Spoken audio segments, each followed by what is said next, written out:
আমি 2025 জাকসু ইলেকশনে সমন্বিত শিক্ষার্থী জোট শিবির সমর্থিত সেই জোট থেকে আমি নাট্য সম্পাদক প্রতিদ্বন্দ্বিতা করছি। আমার ব্যালট নাম্বার 5।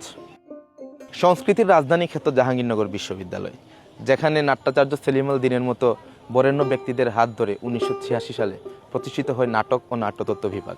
এছাড়াও এই বিশ্ববিদ্যালয়ে রয়েছে বেশ কিছু নাট্য সংগঠন ও সাংস্কৃতিক সংগঠন। 12 মাসে 13 পার্বণ কথিত থাকলেও জাহাঙ্গীরনগরের বেলায় সেটি 24 পার্বণ বললেও ভুল হবে। সেখানে প্রত্যেক মাসেই কোনো না কোনো অনুষ্ঠান, সাংস্কৃতিক কালচার লেগেই থাকে। যেমন হিম উৎসব, প্রজাপতি মেলা, পাখি মেলা এবং বিভিন্ন ধর্মাবলম্বীদের বিভিন্ন উৎসব, পূজা পার্বণ লেগেই থাকে হরহামেশা। জাহাঙ্গীরনগর বিশ্ববিদ্যালয়ের নাটক এবং সাংস্কৃতিক কার্যক্রম সেটা তার নিজস্ব স্বকীয়তা এবং নান্দনিকতা যাতে বজায় রাখতে পারে সেই লক্ষ্যে আমি কাজ করে যাব। শুধুমাত্র নাট্য সম্পাদক হিসেবে নয়, একজন নাট্য সেবক হতে চাই। এছাড়াও জাহাঙ্গীরনগরের নাট্যাঙ্গনের জন্য একটি অনলাইন পোর্টাল তৈরি করব, যেখানে নাটক গবেষণা, বিভিন্ন আন্তর্জাতিক নাটক, জার্নাল এবং জাহাঙ্গীরনগরের নাটকের সবিস্তারে ডে টু ডে আপডেট দেওয়া থাকবে।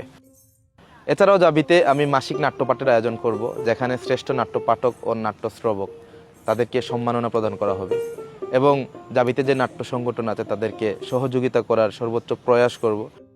তাই আপনি আপনার মূল্যবান ভোটটি একজন তেগী উদ্যমী প্রতিনিধিকে দিবেন, যে আসলে প্রতিনিধিত্ব করার জন্য নয়, আপনাদের সেবক হয়ে কাজ করবে। আসন্ন জাকসু ইলেকশনে আমি আশা রাখবো আপনারা আমাকেই ভোট দিবেন এবং আমি আমার জায়গা থেকে সর্বোচ্চ চেষ্টা করব এই নাট্যাঙ্গনকে এগিয়ে নিয়ে যাওয়ার জন্য। ধন্যবাদ।